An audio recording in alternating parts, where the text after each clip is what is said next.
सहना भवतु सहनो भुनक्तु सह वीर्यं करवावहै तेजस्विनावधीतमस्तु मा विद्विषावहै। ॐ शान्ति शान्ति शान्तिः।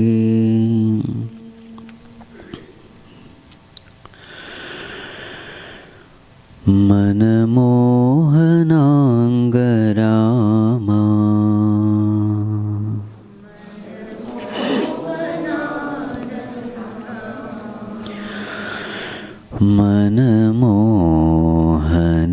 मनमोहनश्यामा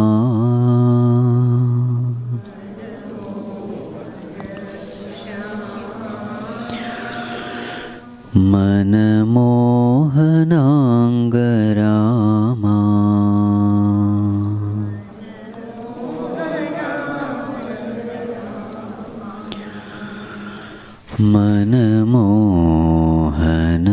मनमोहनश्यामा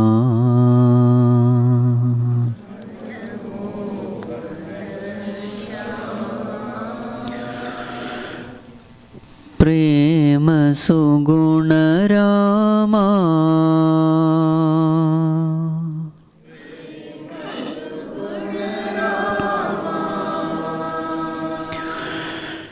प्रेम सुगुणरामा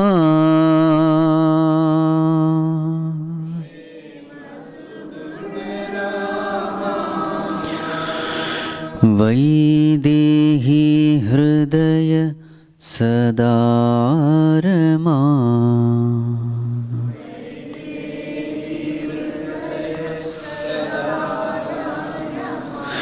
मनमोहनाङ्गरामा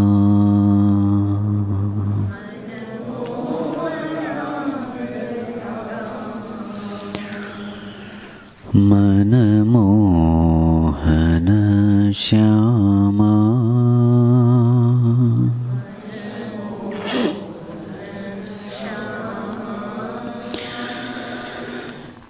दिनकर कुलधीरा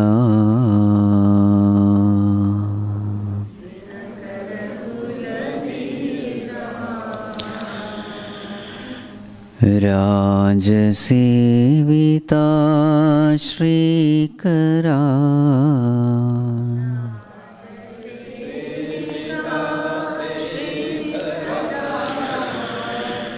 दिनकर कुलधीरा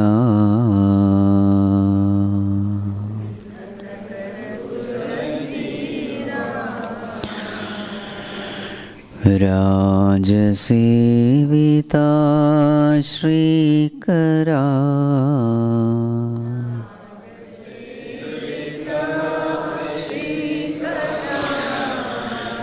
जनगण मंदारा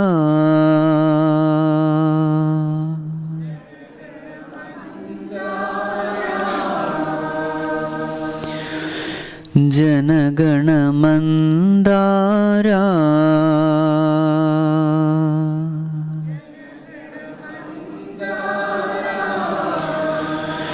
सज्जन हृदय विहारा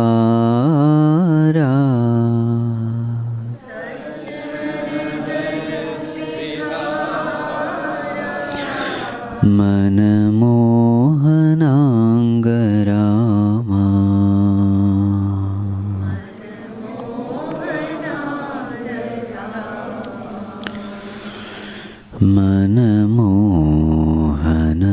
मनमोहनश्यामा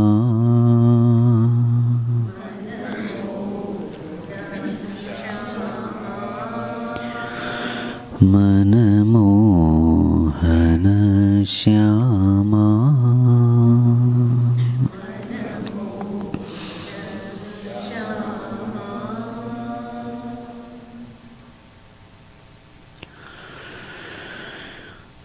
श्री राम जय जय Ram.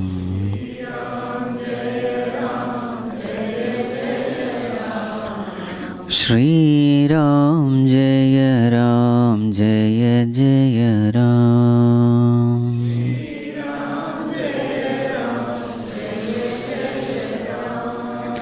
Shri Ram Jaya Ram Jaya Jaya Ram.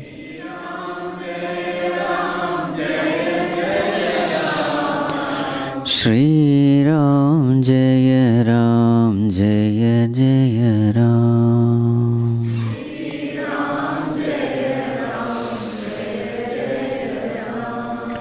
Shri Ram Jaya Ram Jaya Jaya Ram.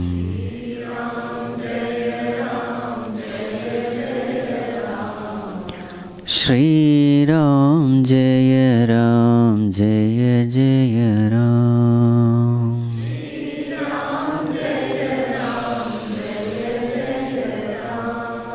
Shri Ram Jaya Ram Jaya Jaya Ram.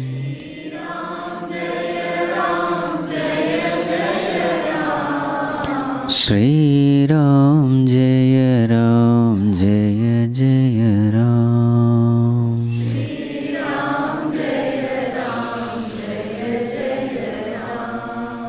Jaya Jaya Ram. Jaya Jaya Ram.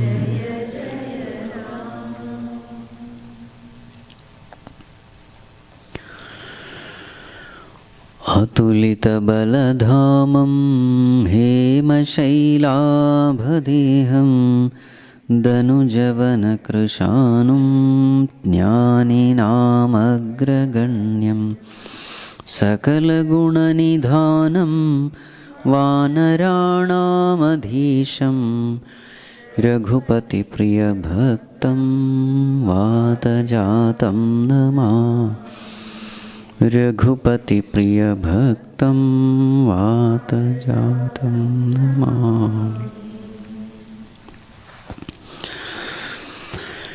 Humble prostrations to one and all present here. So yesterday we had seen the information is given by Sampati about the whereabouts of Sita Mata. Now the challenge was who will cross over this ocean of 100 yojanas. Everyone expressed their inability. Hanumanji was also sitting quiet in a corner.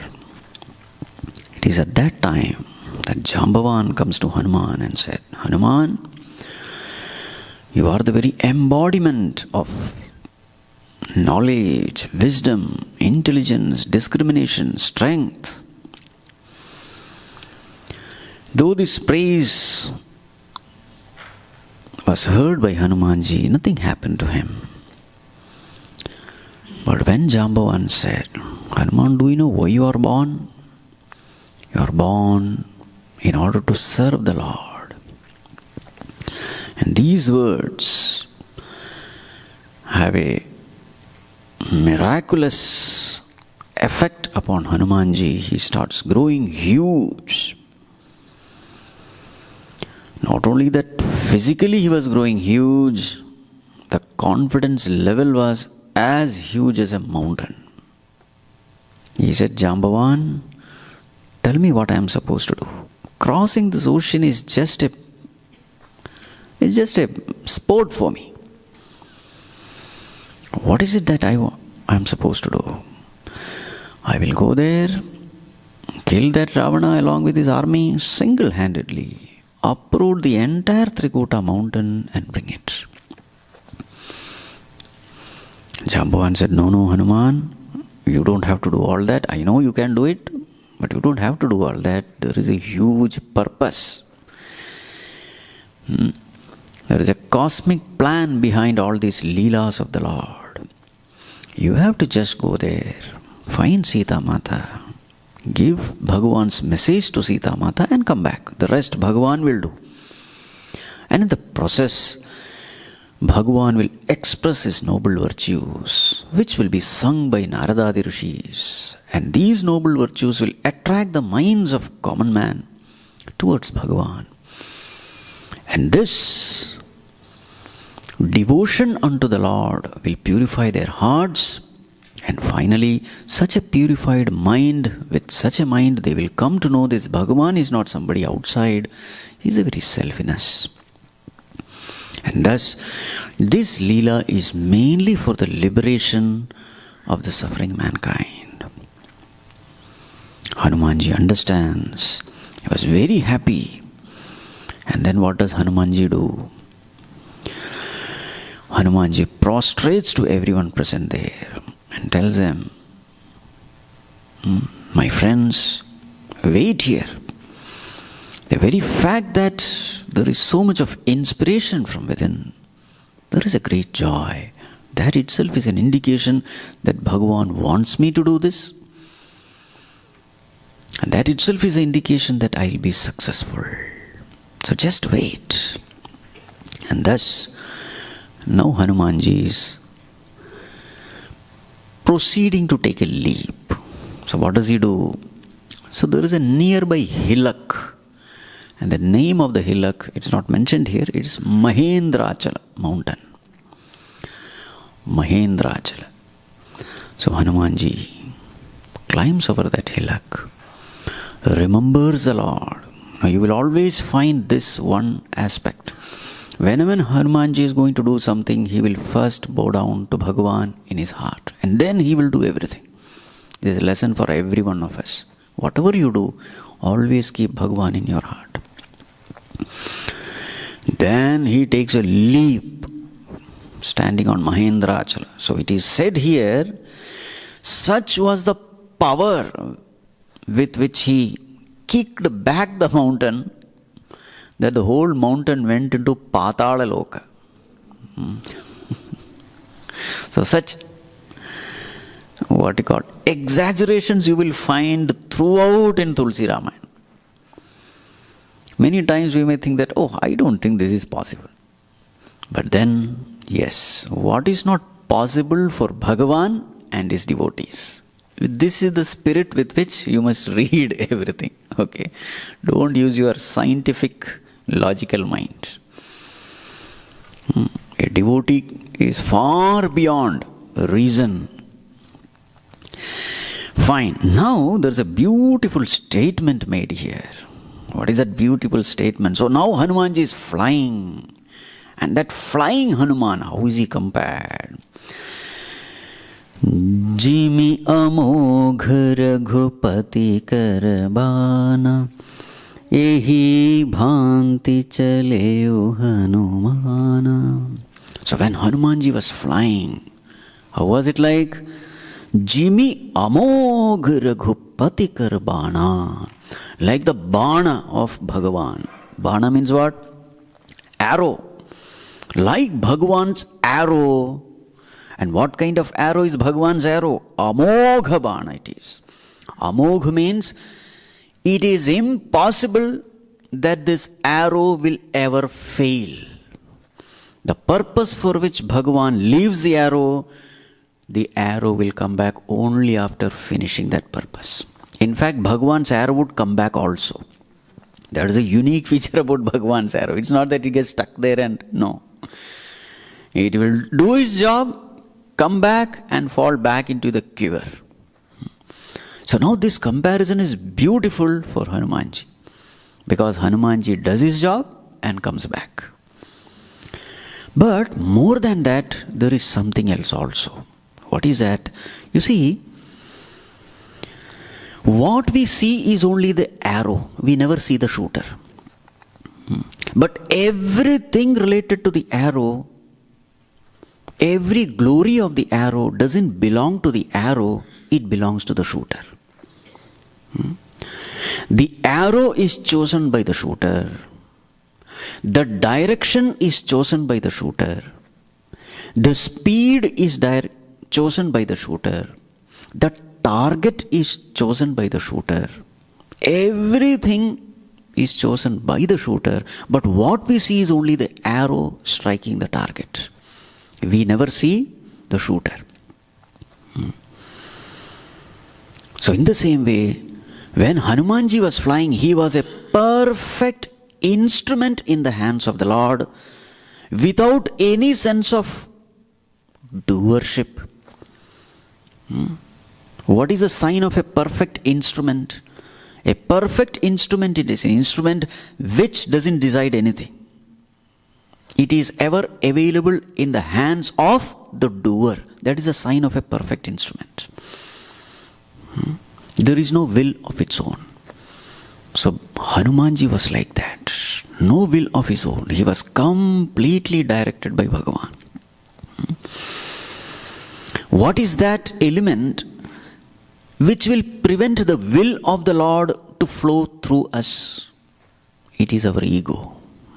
To the extent we are possessed by that ego, to that extent the flow of divine will is obstructed. That is why people who are humble, humility is a great virtue in spirituality. If you see Bhagavad Gita, among the values, the first itself Bhagavan says amanitvam. Amanitvam adambhitvam ahimsa kshantirarjam. The first one is amanitvam. Humility. Absence of egoism. So this comparison is beautiful. So Hanumanji was like the arrow shot by the Lord. A perfect instrument in the hands of the Lord. Yes. Now continuing. So now Hanumanji is flying. So now Hanumanji meets with 3 obstacles. So superficially there is a story. First we will see the story and then we will see the symbolic meaning. So what is the first obstacle? So as Hanumanji is flying, so Samudra Devata sees this. Samudra Devatas will see this Hanumanji is a Duta of Bhagavan, Sevaka of Bhagavan. So we should do something. Now it's a huge journey, long journey. He might need rest in between. So then Samudra Devata calls Mainaka Parvat. Mountain Mainaka. Where was this Mainaka Parvata? It was inside the mountain, inside the ocean. So there is a story there. So there was once upon a time, all the mountains had the ability to fly. So the problem of these mountains was they would fly and land in the wrong place. So people are there and they would land. And many people would die. So therefore they complained, all these people, they complained to Indra Devata. You see, these mountains flying is a problem. Lot of casualties are happening. They are all thick-headed ones. No brains at all, only mud. So therefore, please do something. So then it is said, Indra Devata started clipping the wings of all these mountains. And there was one mountain which escaped this clip. Who was that? This Mainaka. What did Mainaka do? It just went and hid itself inside ocean. So therefore, Mainaka Parvat was grateful for Samudra Devata for saving its wings. So naturally, Samudra Devata called Mainaka and said, see, now there is this Ramaduta who is flying, so you should do something. And now this Mainaka Parvata was a flying 7-star hotel. Okay, it had all comforts, luxuries, all, everything was there. So therefore you go and give, help Hanumanji. Now and then he will need rest. So now the Mainaka Parvat also starts flying and comes near Hanumanji and said, Hanumanji, you are most welcome to make use of all these facilities. What did Hanumanji do? Hanumanji just touched Mainaka, said, I truly appreciate your good gesture, but now there is a famous line from Sunderkand. Ram kaju ki ne vinu mohi kahan vishram. A very famous statement from Sunderkand. Mohi kahan vishram. There is no question of taking rest till I complete Bhagavan's job, Bhagavan's work. So this was the kind of inspiration with which Hanumanji was flying. You will find that till work is completed, Hanumanji never eats anything. He never takes rest. He never sleeps. To such an extent was that inspiration. No food, no sleep, no rest. Right. So here, one small thing. Sometimes there are times when we will have to say no. All the time we cannot say yes. There are times you have to say no. But how should we say no? Let the no be a sweet no, but firm no. There are times you'll have to say no. So no need not be a bitter no. It need not be a harsh no. Many times this is what spoils a relationship. It is not the no which spoils a relationship. It is the tone in which it is spoken. The feelings with which it is spoken. That is what spoils a relationship. So this we must learn. Many times, yes, you cannot agree to everyone's demands. Right.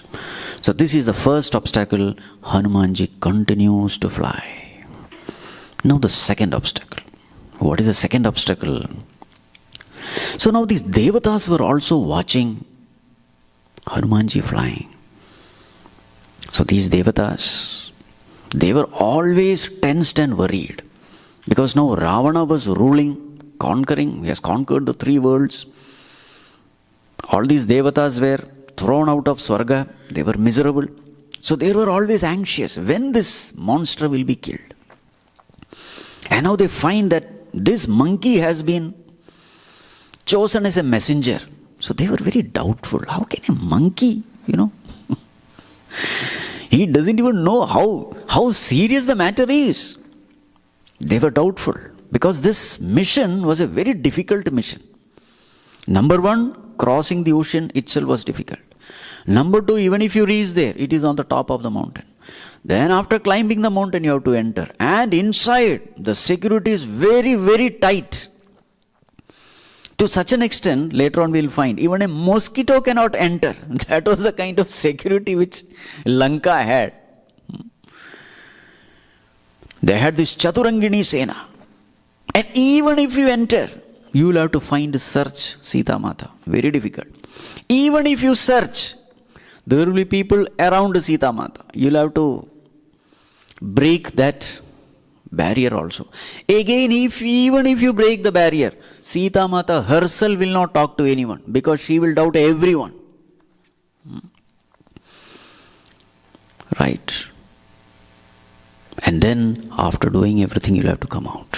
So this literally appeared to be an impossible mission. An impossible surgical strike. So therefore, these devatas had their doubt. And that too, a monkey is going. So therefore they thought, he has to be tested. Whether he truly can. So then they send Surasa. Who is Surasa? She is the mother of all snakes. That's how she is introduced here. Mother of all snakes. So Surasa goes on the way.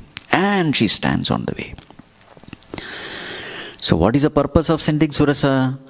To test Hanumanji's buddhi and bala. How intelligent Hanuman is, how strong Hanumanji is. So Surasa comes in front and says, "Oh, I am so fortunate today. Devatas have sent me a wonderful feast. For so many days I have not eaten. Now here is a huge monkey flying and coming into my mouth." So she sat there with an open mouth, like a crocodile. So now see the statement made by Surasa. Devatas have sent me. Devatas have sent this monkey. So Hanumanji understood this cannot be some monstrous. It has to be a test. Why should devatas obstruct the purpose of the Lord? I am actually going to serve the devatas only. So devatas need not create any obstacle. So very fact that she is saying devatas have sent me to the right place, that itself shows that this lady has come to test me. So then Hanumanji said, "Oh mother, please allow me to go. After doing my work, after giving the message, I will come and enter into your mouth. Please have patience." She said, "Nothing doing. I am going to eat you." She was not allowing. So now Hanumanji said, "Okay then, eat me." Hanumanji became bigger. Her mouth also became bigger. And now it's going on. Mouth becomes bigger, Hanumanji becomes twice the size. Then her mouth also becomes twice the size. Hanumanji again becomes bigger. And it was going on and on and on. Hanumanji understood this is a total waste of time. You see, now this is called as buddhi. I have a very important task and I am here wasting time in front of this lady. Hanumanji became small, very small, entered into her mouth and came out. Saying that, "Amma, I had promised that I will enter into your mouth, now I have entered." So then Surasa says, "Hanuman, indeed you are an embodiment of strength and wisdom. You will definitely succeed." She blesses and goes away. Now here, a small discussion is needed. What is the greatness of Hanumanji here? You see, there are times when we have to become small. It is said, sometimes you have to lose the smaller battle in order to win the bigger battle. This is called as wisdom. Many times what happens is, you lose the bigger picture, you get stuck up in the smaller picture, especially because of our ego. We get stuck up in the small battle, and finally what happens? You win the small battle, but then you lose the bigger battle. So there are very many times where we have to stoop down in order to conquer. In every field you will find. During the what you call war also, there are times when you have to retreat in order to make an offense, to attack. There are times when you have to go back, pull back. There's a very nice statement. It says, yes, you have won the argument, but in the process you have lost the relationship. Many times you argue. Yes, you have won the argument, but what has happened as a result? Relationship is gone. Now, which is bigger? Winning the argument or maintaining the relationship? So many times what happens is we fail to see the bigger picture. We get stuck up in that smaller thing. It is especially true with people who have big egos. In their egoistic battle, the whole organization suffers, the country suffers, the team suffers, just for this petty ego. So then the greatest test was this. Surasa's test was this. Is he ready to become small? Because only an egoless person can drop the ego. An egoistic person will get stuck with the ego. So this was a test of buddhi. So then Surasa said, Hanumanji, indeed, you are wise. Any person who can drop the ego, indeed, he is great. He is able to solve all problems. Wherever egoless people are there won't be any problem. But people with big egos, oh my God, only problems are there. And a person with egoless nature, he is able to swim through all problems and reach his destination. So now Hanumanji continues. So second obstacle is over. Now comes the third obstacle. What is the third obstacle? So as Hanumanji was flying, suddenly he felt that his speed is reducing. He felt a drag. And he felt as though his height is also reducing. He is coming down. There is a crash landing which is going to happen. He felt, what is this? He looked around and nobody was seen. How is this happening? So now what was happening was, there was a Rakshasi, a demoness. She was a Chayagrahini Rakshasi. A demoness who could catch the shadow of a flying being and pull it towards itself. So her name is Simhika. So she is the one who catches this, She catches the shadow and pulls Hanumanji down. And finally she swallows Hanumanji also. What does Hanumanji do?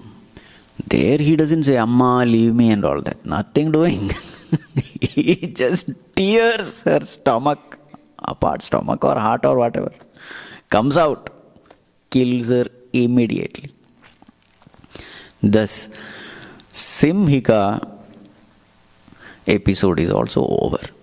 And finally, Hanuman reaches the other shore. So now we need a discussion here. So what are the three obstacles? Number 1, Mainak. Number 2, Surasa. Number 3, Simhika. So you will find that for children there is a beautiful story. But then don't be satisfied with these stories. When such Puranas are written, there is a higher purpose. Those who are spiritual, they have to dive a little deeper. Right? Superficially you can do surfing and swimming and all that. But those who are seeking pearls, they will have to go deeper. Pearls, you will not find them floating. So what is this pearl in this? So it is nothing but the travel, the journey of a spiritual seeker. Hanumanji's journey is the journey of a spiritual seeker. And in this journey of seeking the self, every one of us, we will have to go through 3 obstacles. The first one is the Mainaka obstacle. What is that Mainaka obstacle? The obstacle at the body level. What is the obstacle at the body level? Laziness. Tamasic obstacle. There is no interest in doing anything. I feel like taking rest. That is Mainaka. So what did Mainaka say to Hanuman? Hanuman, take rest. He has not started. Before that you are asking to take. Many times this is what happens. Little we start and then suddenly we give up also. That is at the body level. Laziness is the obstacle at the tamasic level. Then the second one. What is the second one? The obstacle at the sense organ level. Body level, next is sense organ. Sense organs in our scriptures, they are called as devatas. Deva means to illumine. So all these sense organs are devatas in the sense that they illumine to us the world of objects. Shabda sparsha rupa rasagandha. The ears illumine the world of sound. The eyes illumine the world of forms and colors, etc. So they are sometimes called as devatas. So Surasa, Sura also means devata. Sura, Asura. So Surasa represents sense organs. And what is the nature of these sense organs? See, the problem with sense organs is you will have to use sense organ in order to live in this world. In order to exist in this world, survive in this world, sense organs are absolutely unavoidable. But the problem with sense organ is, the more and more you start feeding it, the more and more it tends to enslave us. This is the problem. It starts demanding more and more. That's the problem with sense organ. You give a little, sense organ will ask for a little more, little more, little more.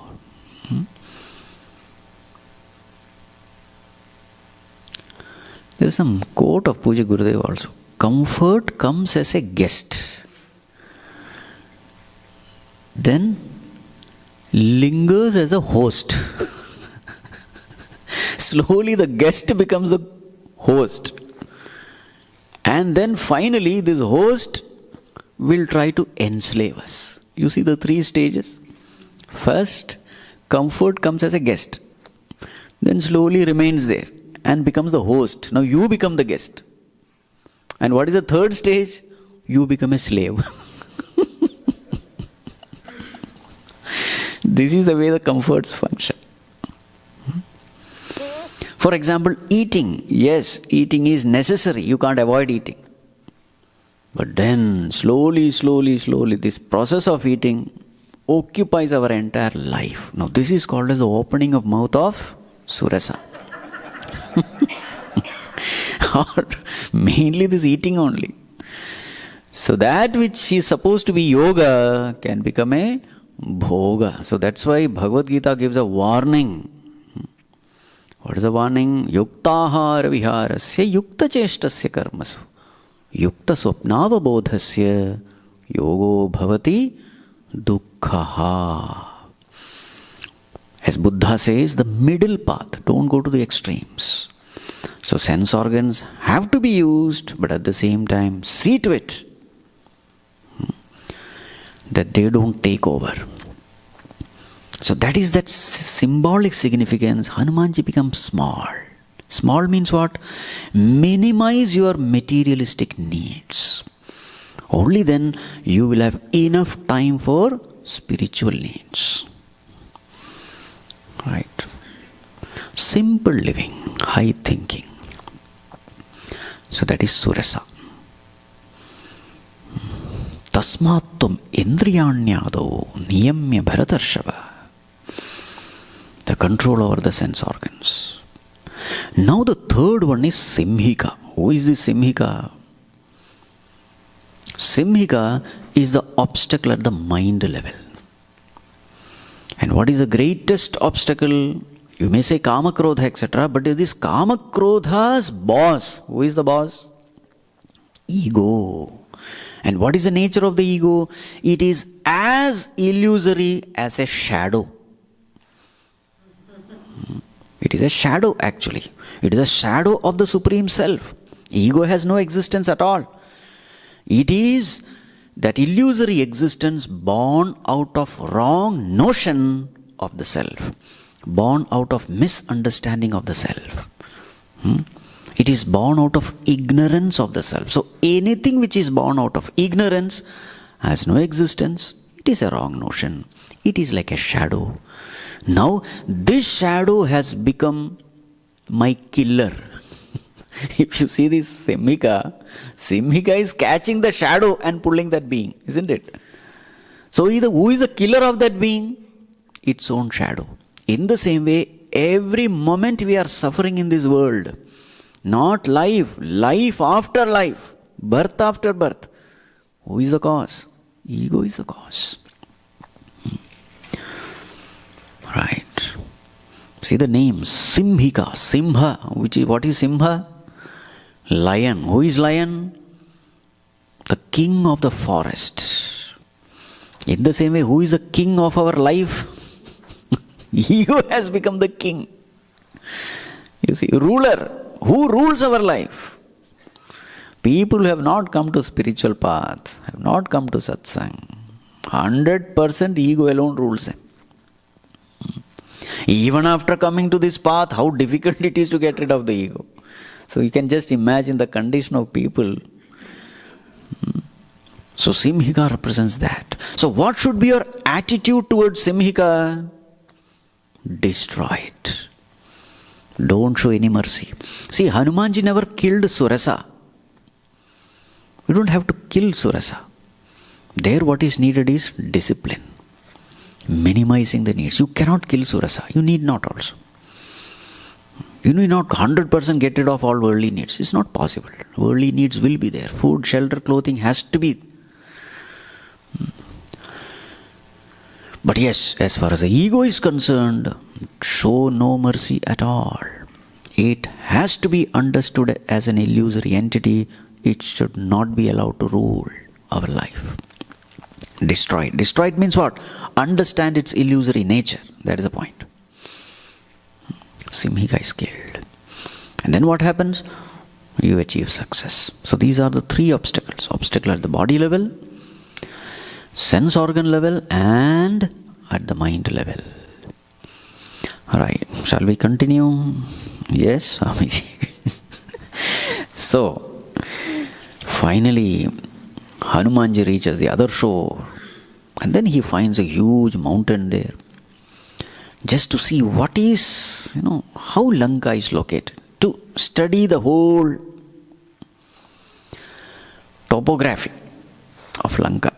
So he chooses another mountain, all those names are not given here, that is called a Subela mountain, a little higher mountain. So he sits there and watches. What is there inside this? So then he finds, oh my God, Lanka was literally America only. See, if you see the description, it is absolutely the description of America. Except one or two things. It is said here, it was so prosperous, this Lanka, so prosperous that the whole Lanka was situated on the top of the mountain. What mountain? Trikuta mountain. Even the compound walls were made of gold, studded with gems and jewels. That was a kind of Kanaka coat, Vichitra Manikrit. And then when he saw inside, the whole city was so beautifully planned. Lanes and by-lanes and houses and beautiful houses. Orchards and gardens and parks, everything. Spick and span, well-planned city. And all kind of beautiful women roaming around. Nara, Naga, Surya, Gandharva, Kanya.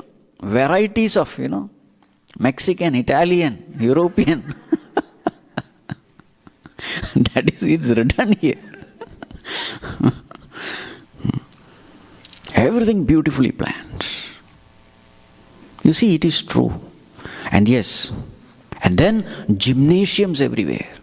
And the wrestlers are building their muscles, fighting with each other, means exercising and this and that. So the whole point is, the whole Lankan culture was a materialistic culture. This is the point. So in materialistic culture, what happens? You give importance to the outer world, not the inner world. This is what we find between the Eastern culture and the Western culture. In Western culture, the entire focus is upon the outer world. According to them, definition is, it is the outer world which gives us happiness. And so therefore what happens? They beautify the outer world. That is the Western culture. Create a conducive environment, and that is the source of happiness. And naturally, wherever you pay attention to, that will improve. If you pay attention to the outer world will improve. If you pay attention to the inner world, your inner world will improve. How is our country, like India, etc., Eastern culture different? They paid more attention to the inner world. They did not pay much attention to the outer world. And therefore you will find that in such countries, the outer world is always a mess. They never paid much attention. Wild growth. All trees everywhere. But as far as the inner growth is concerned, they were spiritual giants. The question is, where is your attention? Is your attention outward? Fine, the outer world is beautiful. But if your attention is inward, then your inner world will be beautiful. Means what? you become an embodiment of all virtues, devotion, etc. So the description is absolutely right. So that culture, the Lankan culture under the rule of Ravana, was it spiritual culture or a materialistic culture? It was a materialistic culture. And you will always find that in materialistic nations, where the focus is only upon materialism, you will find that the world will be beautiful, but everyone will be having mental problems. More mental problems. Because they never paid attention to the inner world of thoughts. A lot of psychological problems you will find there. As Pujya Gurudev used to say, people will be comfortably miserable. All comfort, they will be miserable. That is the unique feature about materialistic culture. So that is what is described here. You see, in the entire description, you will find that there are no temples, etc. Lanes, by-lanes, orchards, gardens, this, that. No mention about temple. Whereas if you go to India and all, you will find that every corner there is a temple. Even if you go to a village, a small shed and one Shivlinga or something will be there. And somebody would have lit some diya. Amazing country is India. Amazing country. The names of the places also is related to Rampur, Krishna, something like that will be there. People name also will be related to Bhagavan only. See, this is called as spiritual culture. So then Hanumanji was wonderstruck seeing the perfection of the city. How beautifully the whole city is, designed, planned. Then he understood that this is not the time to enter Lanka. So let me wait for the evening. Let me wait for the darkness to set in. And then when the darkness set in, he took the size of a mosquito. Not the form of a mosquito. Size, monkey form, mosquito size. And then, remembering the Lord, Masaka samana rupa kapidhari, Lanka hi chaleu sumiri narahari. You will always find this. Whenever Hanumanji is going to do something, sumiri, smaran. What did he remember? Narahari. Who is Narahari? Narasimha Bhagavan. So remembering the Lord, he enters. And what happens when he enters?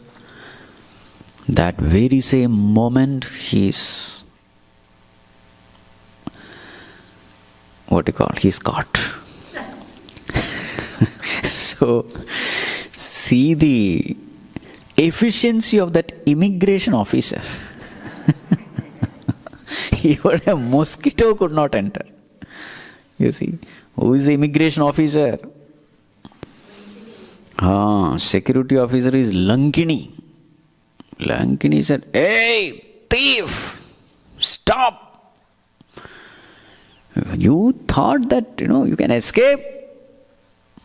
So she was the presiding deity of Lanka, actually. Presiding deity. She stopped. And then what did Hanumanji do? Hanumanji gave a solid blow to her. And with that blow, she falls down unconscious, vomiting blood. After some time she gets up. And immediately she bows down to Hanumanji. And says, "Oh Hanumanji, thank you for this wonderful satsang." Satsang means what? Association with the wise. Here is this lady beaten up and she is saying, "Hanumanji, thank you very much." So naturally Hanumanji was amused. Then she tells the story. "Oh Hanumanji, when this Ravana was blessed by Brahmaji, that you will not be killed by, you will be killed only by either monkeys or human beings. At that time I was there. So then I went to Brahmaji and asked, 'Oh Lord, tell me when this monster is going to, end when is the time going to end? At that time, Brahmaji had told me, when you are doing your duty efficiently, a time will come when you will be beaten up by a monkey. Understand, that is a signal that Ravana's time is going to come to an end. So then, Hanumanji was waiting for this day. A time when a monkey will overpower you, understand, that is the end of Ravana. So then, she expressed her great joy of meeting a devotee of the Lord. And then she blesses Hanumanji. Now there is a beautiful line which says,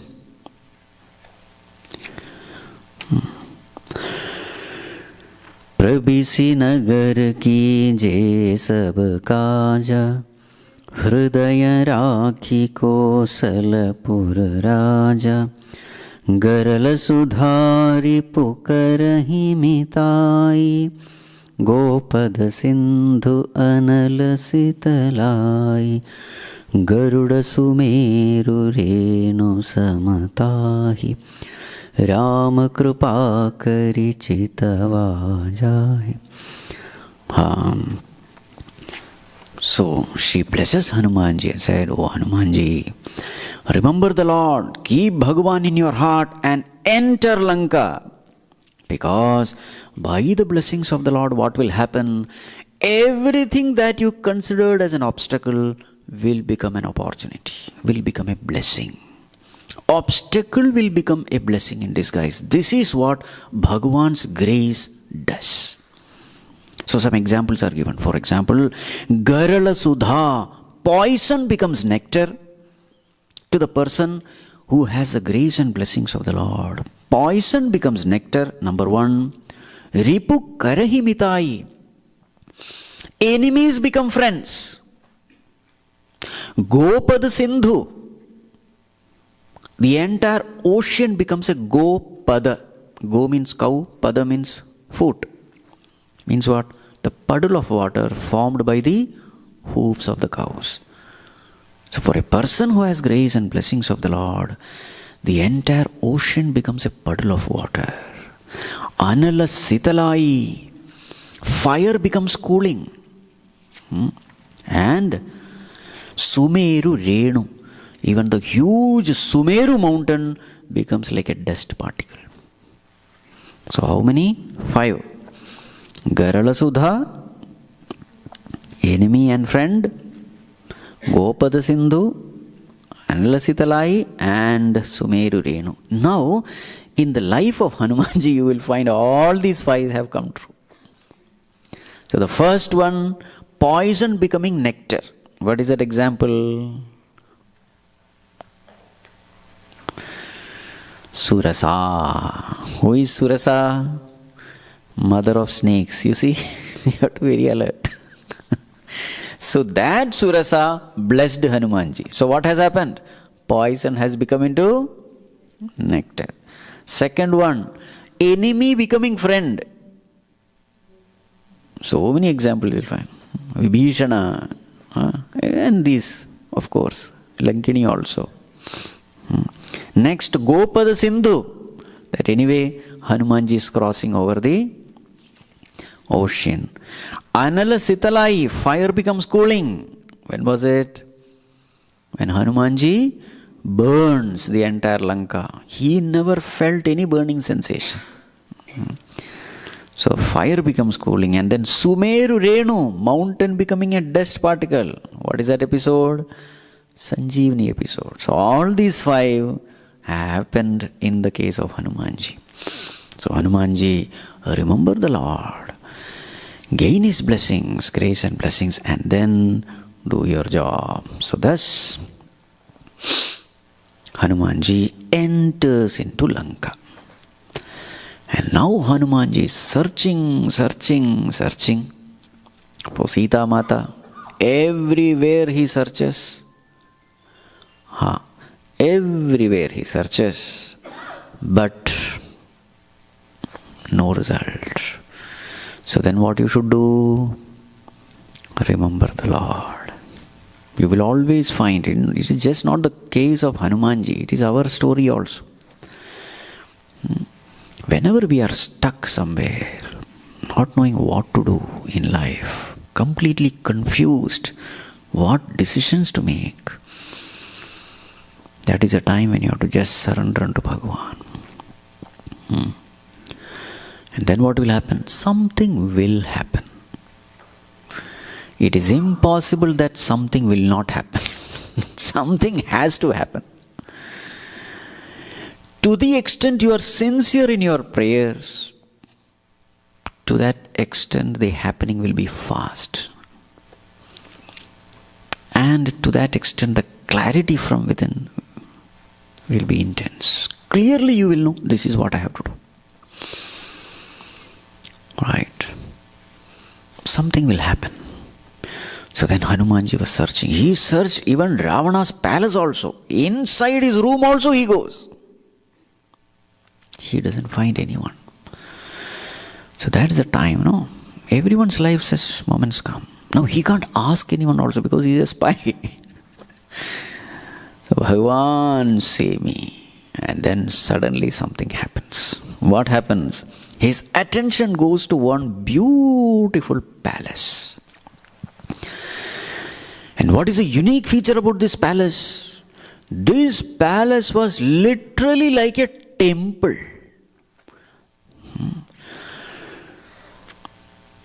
With all the markings of Bhagavan, all the auspicious markings of Bhagavan.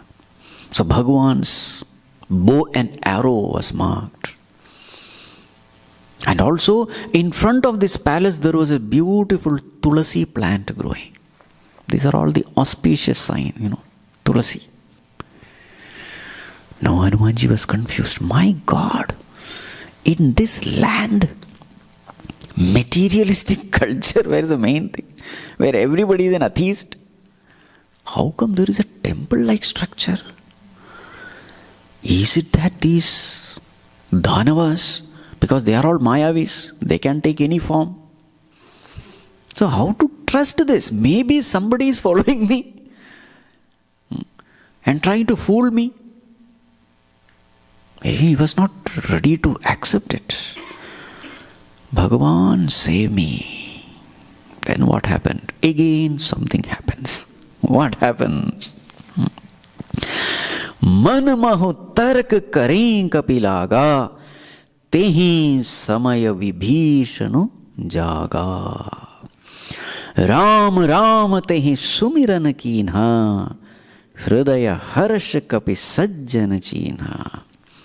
So when he was confused what to do, it was at that time, maybe that was a Brahma Muhurta. Because remember, Hanumanji entered when it became dark. So the whole night he was searching. And it was almost Brahma Muhurta now. So that is the time when Vibhishana got up. And what did he first say? So this palace was the palace of Vibhishana. And what did Vibhishana say as he got up? Ram, Ram. He got up chanting the name of the Lord. And when Hanumanji heard this, he knew for sure this is indeed a great devotee of God. 2 reasons. Number 1, getting up at Brahma Muhurta. We generally sleep during Brahma Muhurta. You see the youngsters. After 3 o'clock, 4 o'clock, you can't sleep. You can't remain awake. You see the new generation. Generally, they go to sleep at 3 o'clock. Brahma Muhurta, Nishacharas cannot remain awake.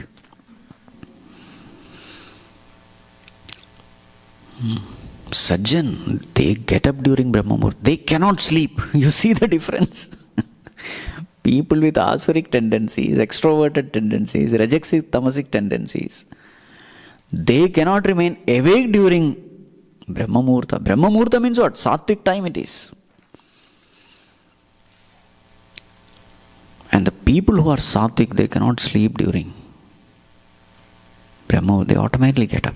Body is designed that way. And Vibhishana got up. Number 1. Number 2, What came out of him? What is the first thing which he remembered? Ram, Bhagavan's name. So what does it mean? Even when he went to sleep, he was remembering Bhagavan. Because there is a connection. With what thought you sleep, with the same thought you get up. If you are thinking of God, then you get up thinking of God. That's how the mind is designed. So that's why we should tell our children, don't sleep watching ghost movies. Number one, the sleep will be terrible. What kind of dreams you will see? Ghost dreams, isn't it? The sleep will be messy. And if your sleep is messy, your waking also will be messy. Freshness will not be there. Sleep also, there are three types. Tamasic sleep, Rajasic sleep and Sattvic sleep. Sattvic sleep, you are fresh. You wake up fresh because your sleep has been very deep. Deep, refreshing sleep is called Sattvic sleep. What is Rajasic sleep? Sleep with lot of dreams. Disturbing dreams. So there, actually speaking, the mind is active. And because the mind is active, there is no complete rest. And what is tamasic sleep? It is the worst. In tamasic sleep, the more you sleep, the more you feel like sleeping more. You don't want to get up from bed. That's the worst. Tamasic sleep. How to come out of this Rajasic sleep and Tamasic sleep? The only way is make the mind sattvic. How to make the mind sattvic? Prayer, meditation, study of the scripture, satsang, that is the way. Give sattvic samskaras to the mind, then the mind will behave in a sattvic way. And when the mind behaves in a sattvic way, the sleep also becomes sattvic. Right. So, Vibhishana got up, chanting the name of the Lord. And then Hanumanji said, this is definitely a great devotee of the Lord. I must introduce myself to him and reveal all my plans. Because there is no harm at all in revealing all my secret plans in front of a great devotee. So then Hanumanji takes the form of a Brahmana, a holy person, goes to his house, maybe knocks the door. Ram, he must have chanted, Jai Shri Ram. So Vibhishana came, he opened the door, he looked at this Brahmana form. Now there's a beautiful line here. So when Vibhishana saw Hanumanji, remember what is he seeing? Not the monkey form, a Brahmana form. Ki tum haridasan mah koi more hridaya priti ati hoi ki tum ramo deen anuragi ayahu mohi karan bada bhagi. Vibhishana is inquiring, O Holy One, who are you? May I know who you are? Because I am interested in knowing who you are, because in your presence my heart is getting filled with devotion for God. That itself shows that you are not an ordinary human being. The very fact that my heart is getting filled with devotion shows that either you are Bhagavan himself who has come to bless me, or you are some great devotee of the Lord. So Hanumanji could not, hide his true nature in front of Vibhishana. Now this is a great psychology. What is a psychology? What kind of personality are we? How to know what kind of personality are we? Look at what happens to people around us. If we are a disturbing personality, so what will we be giving freely? Free distribution of disturbance. So in my presence, people try to run away. People try to give excuses. Sir, I'm a little busy. I'm really sorry. I could not spend time. Run away. Why? This man, if he opens his mouth, within 5-10 minutes, I'm so disturbed. It's a fact. If I am carrying disturbance within, I will be freely distributing this disturbance everywhere. But if I am peaceful, whoever comes in my presence, they will experience peace. So to find out who I am, just look into this world, people who come in contact with me, how they respond. The world is a mirror actually. It is just showing my own face. If people are dishonest, lying to me and all that, there is some problem with me also. If people are not straightforward, to me, there is some problem with me. Generally we say, this person is a problem. No. Great psychology. So Vibhishana says, Oh Holy One, who are you? Because my mind is getting filled with devotion. So then, what did Hanumanji say? No, Hanumanji is introducing. How is his introduction? He doesn't say, I am Hanuman. No. Hanumanji starts describing the glory of the Lord. Tab Hanumant kahi sab Ram katha nijana. After glorifying the Lord, telling his story, after glorifying Bhagavan, finally he said, I am the servant of that Bhagavan. Then he introduces. And now when Hanumanji was describing the glory of Bhagavan, what happened to both of them? Sunat jugalatana pulakamana magana sumiri gunagram.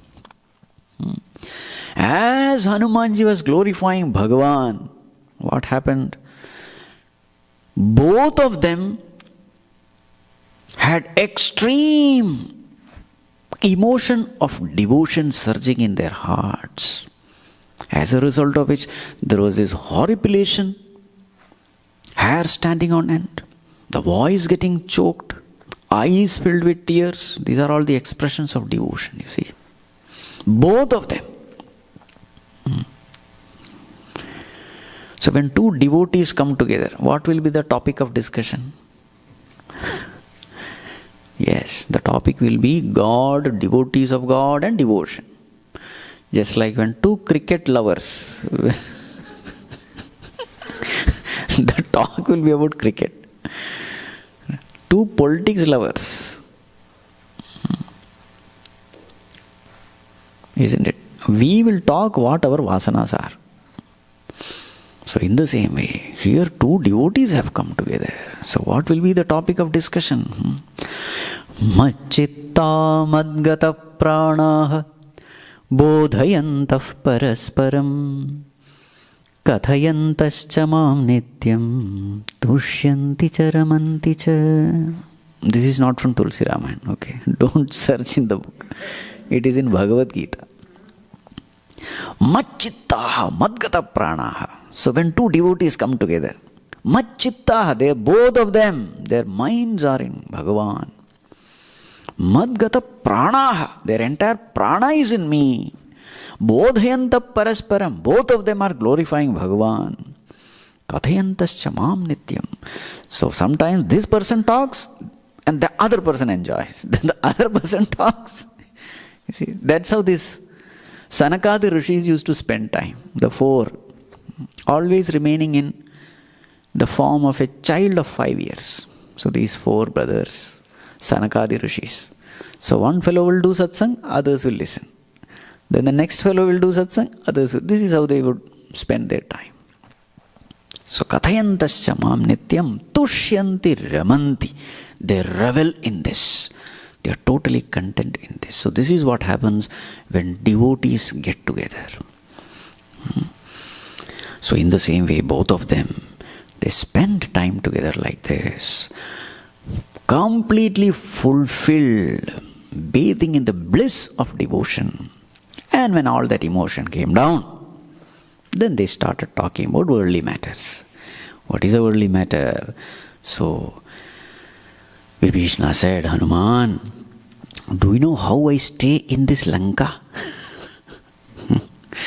Sunahu pavanasut rahni hamari, jimi dasanahi mahu jibha bichari.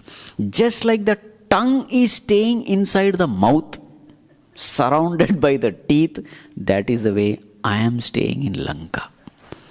So who is Vibhishana? Tongue. Who are these Rakshasas? Teeth.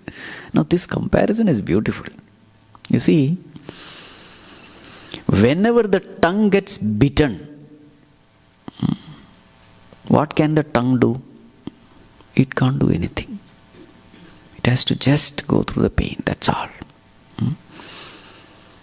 Tongue is absolutely helpless. But now there is another thing also. See, when Socrates was on his deathbed, he was lying down.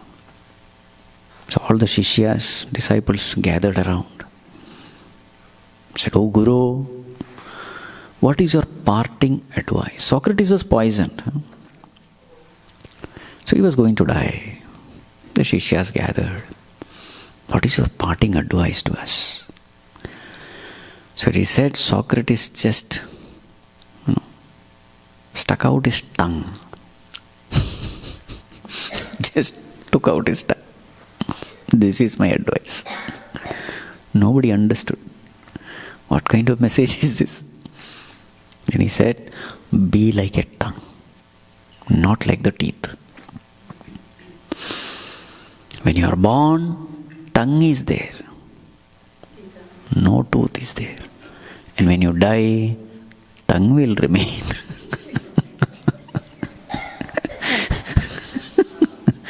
This is the message. The final victory is always for the tongue. It was there, is there, and will be there. So in the same way, what is the point? The message is ever remain humble, simple, soft, tender, unassuming. This is the way to live life. If you live this way, everything will be fine with you. All those so-called stubborn people, strong people, rough and tough people, they will all go. So this was the parting message. So,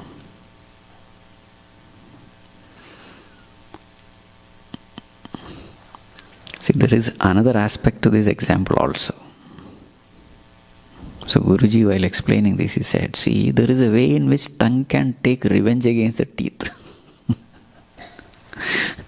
Go in front of a rough fellow, start giving abuses. Then what will happen? Tongue can do that.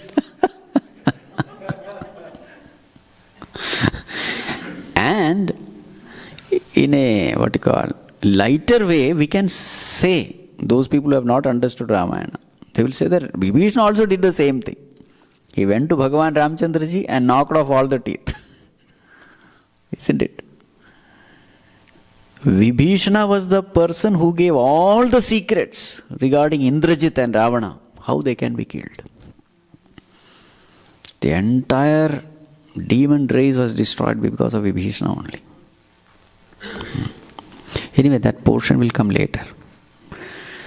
So the point is this, Hanumanji, I am staying in this Lanka like the tongue staying amidst the teeth. Now Hanumanji, there's a beautiful portion which comes which says, Hanumanji, is it ever possible that Bhagavan's grace can fall upon me? When I look at myself, I find that I don't deserve the grace of the Lord. See the nature of a devotee. Tamas tanu kachu sadhana nahi, priti na pad saroj man mahi. Hanuman, tamas tanu. When I look at myself, what is this body? A Rakshasa body, tamasic body. Kachu sadhananai. With this tamasic body, no sadhana is possible, no spiritual practice is possible. Priti na pad saroj manamahi. And I don't have any devotion at the lotus feet of God. Being a Rakshasa, I have no devotion at all. This is me.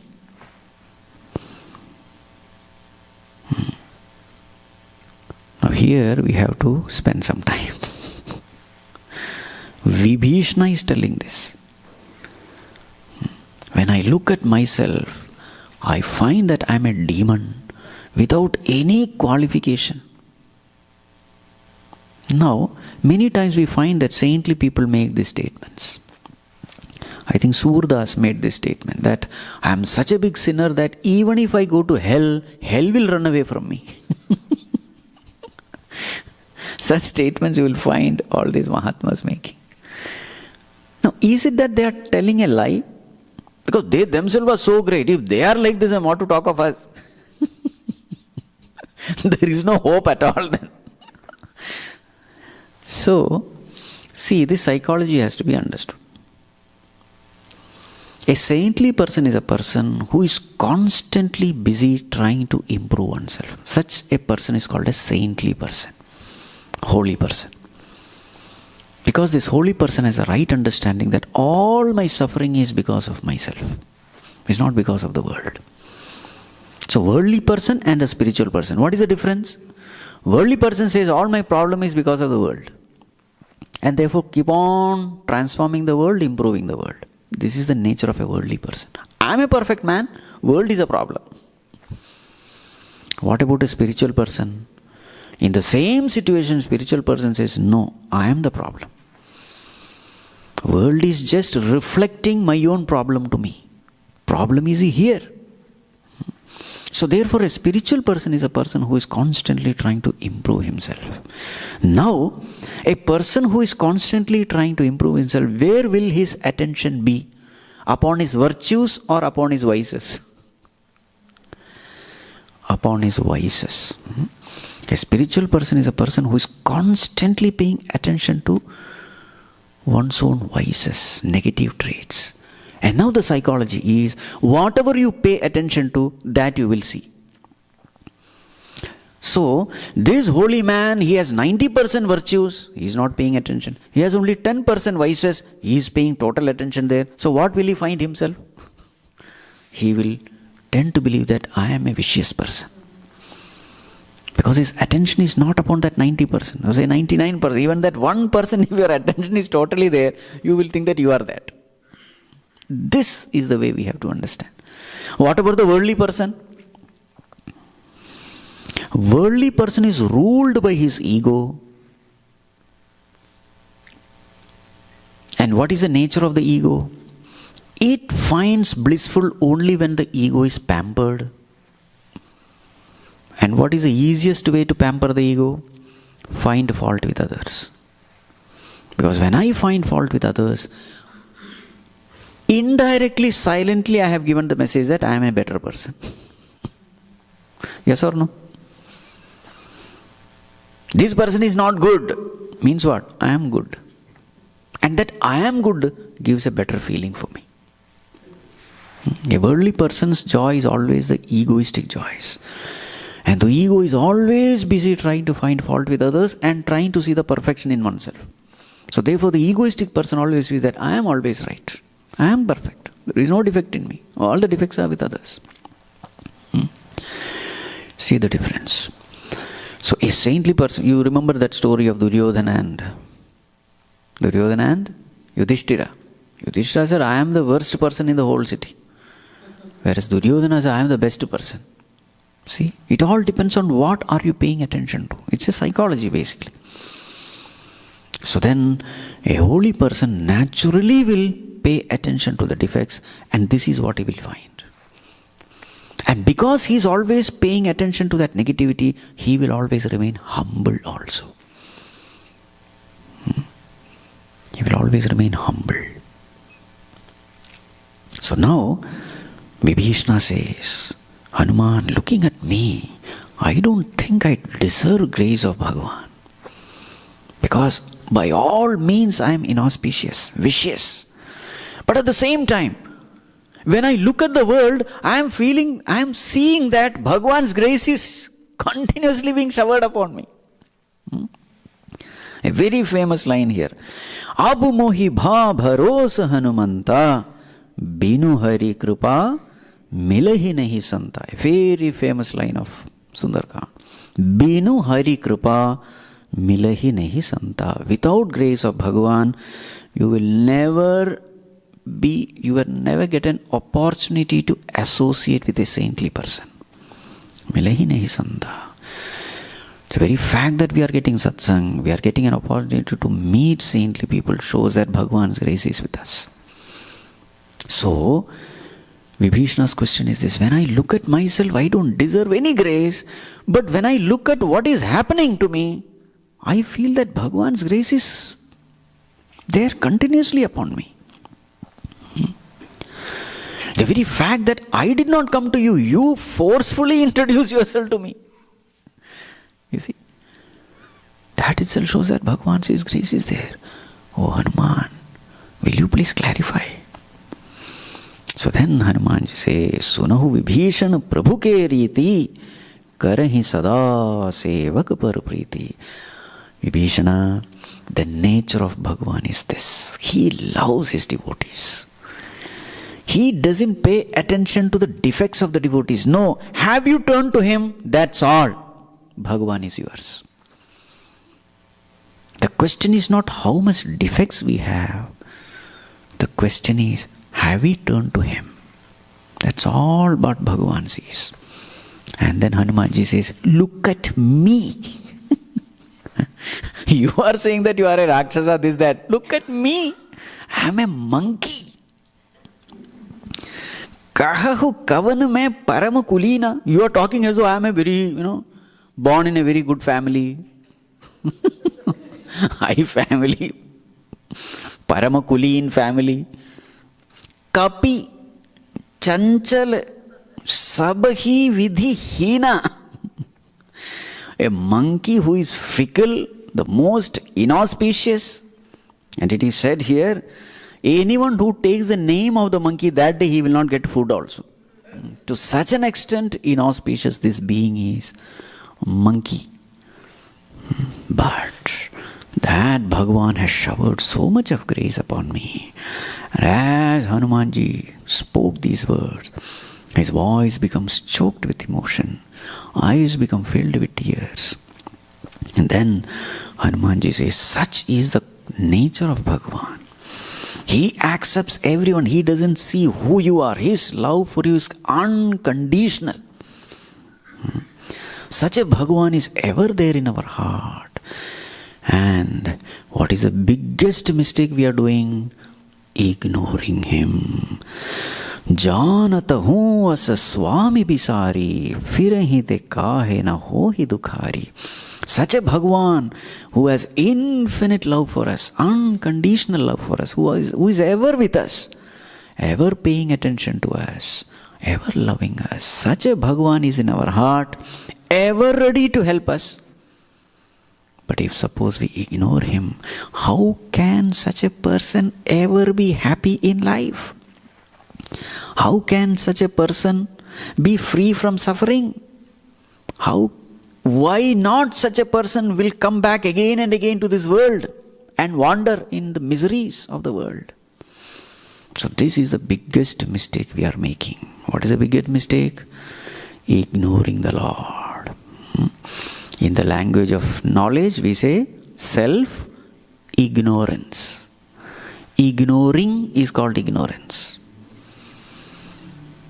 Ignoring means what? It is there, but I am ignoring it. It is my choice. It is my conscious decision to ignore. So I am suffering not because Bhagavan is not present, I am suffering because Bhagavan is ignored. So whose mistake is it? See, if Bhagavan is absent, it is a mistake of Bhagavan. Bhagavan, you are not present. You can complain. Here the problem is not Bhagavan's presence. Here the problem is ignoring Bhagavan. So whose mistake is it? Our mistake. A person who ignores such a Bhagavan, who is ever ready to help us, who ever loves us, when we ignore him, that becomes the greatest sin of this world. So what is our greatest responsibility? What is the wisest decision to take? Ever remember him. Never forget him. Tasmat sarveshu kaleshu mam anusmara. At all time remember me. Never forget me. This is our greatest responsibility. This is our greatest duty. Everything else secondary. This relationship, primary, most important. Never neglect it. If you neglect, the price we have to pay is suffering. Then don't blame God. And this way they spend their time talking about God, glorifying about God. Both of them were in infinite bliss. And then Hanumanji asked, "Oh Vibhishana, now I want guidance from you. I have come here for a purpose. Can you guide me to where Sita Mata is?" Vibhishana, "Yes, definitely. I know. I will tell you. Tomorrow I will tell you."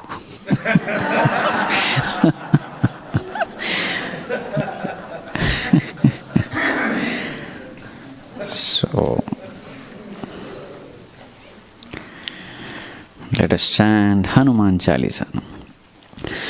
Shri Guru Charana Saroj Raj Nij Man Mukur Sudhari Bharnau Raghubar Bimal Jasu Jodayak Phalachari Buddhihina Tanu Janike Sumirau Pavan Kumar Bala Buddhi Vidya Dehu Mohi Harahu Kalesha Vikar Jai Hanuman Gyan Guna Sagar Jai Kapi Satihu Loka Ujag Ram Dota Atulita Baladhama Anjani Putra Pavan Sutanama Mahabir Bikrama Bajrangi Kanchana Varana Biraj Subesa Kanana Kundala Kunchita Kesa Hatha Vajra Aur Dhwaja Biraje Kandhe Munj Janeyu Saje Sankara Suvana Kesari Nandana Tej Pratap Mahajagaband Vidyavan Guni Ati Chatur Ram Kaj Karibeko Prabhu Charitra Sunibeko Rasiya Ram Lakhan Sita Man Basiya Sukshma Rupa Dhari Siyahi Dikhava Bikata Rupa Dhari Lanka Jarava Bhima Rupa Dhari Asura Samhare Ramachandra ke kaaj samare laay sajeevan Shri Raghubir harshi urlaay Raghupati kinhi bahut badai Tum mama priya bharat hi samabhai Sahas badan tumharo jas gaave As kahi Shripati kantha lagave Sanakadika Brahmadi Munisa Narada Sarada Sahita Ahisa Jama Kubera Digapal Jahante Kabhi ko bid kahi sake kahante Tuma upakar sugrivahi kinha Ram मिलाए राजपद दीना। तुम्हारो मंत्र विभीषण माना, लंकेश्वर भय सब जग जाना। जुग सहस्र जो जन पर भानु, लील्यो ताहि मधुर फल। प्रभु मुद्रिका मेलि मुख माहि, जलधि लांघि गए अचरज नाहि।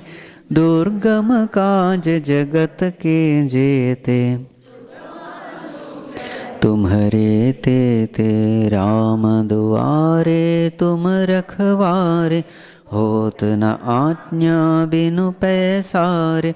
सब सुख लहे तुम्हारी सरना, तुम रक्षक काहू को डरना। आपन तेज सम्हारो आपे, तीनों लोक हांकते कापे। भूत पिशाच निकट नहीं आवे, महावीर जब नाम सुनावे। नासे रोग हरे सब पीरा, जपत निरंतर हनुमत बीरा। संकट ते हनुमान छुड़ावे, मन क्रम बचन ध्यान जो लावे। सब पर राम तपस्वी राजा, तिनके काज सकल तुम साजा। और मनोरथ जो कोई लावे, सोई अमित जीवन फल पावे। परताप तुम्हारा है प्रसिद्ध जगत उजियारा। साधु संत के तुम रखवारे, असुर निकंदन राम दुलारे। अष्ट सिद्धि नवनिधि के दाता, असबर दीन जानकी माता। राम रसायन तुम्हारे पासा, सदा रहो रघुपति के दासा। तुम्हारे भजन राम को पावे, जन्म जन्म के दुख बिसरावे। अंत काल रघुबर पुर जाय, जहाँ जन्म हरि भक्त कहाय। और देवता चित्त न धरई, हनुमत से सर्व सुख करई। संकट कटे मिटे सब पीरा, जो सुमिरै हनुमत बलबीरा। जय जय जय हनुमान गोसाई, कृपा करो गुरुदेव की नाई। जो सत बार पाठ कर कोय, छूट ही बंदी महासुख होय। जो यह पढ़े हनुमान चालीसा, होय सिद्धि साखी गौरीसा। सदा हरि चेरा, कीजय नाथ हृदय महडेरा। कीजय नाथ हृदय महडेरा। पवन तनय संकट हरण, मंगल मूर्ति रूप। राम लखन सीता सहित, हृदय बसहु सुर भूप। सियावर रामचंद्र की जय, पवन सुत हनुमान की जय। उमापति महादेव की जय, बोलो भाई सब संतन की जय। ओम सर्वे भवन्तु सुखिनः, सर्वे सन्तु निरामयाः। सर्वे भद्राणि पश्यन्तु, मा कश्चित् दुःखभाग् भवेत्। असतो मा सद्गमय, तमसो मा ज्योतिर्गमय। मृत्योर्मा अमृतं गमय। ॐ पूर्णमदः पूर्णमिदं पूर्णात् पूर्णमुदच्यते, पूर्णस्य पूर्णमादाय पूर्णमेवावशिष्यते। ॐ शान्ति शान्ति शान्तिः। हरिः ॐ श्रीगुरुभ्यो नमः। हरिः ॐ।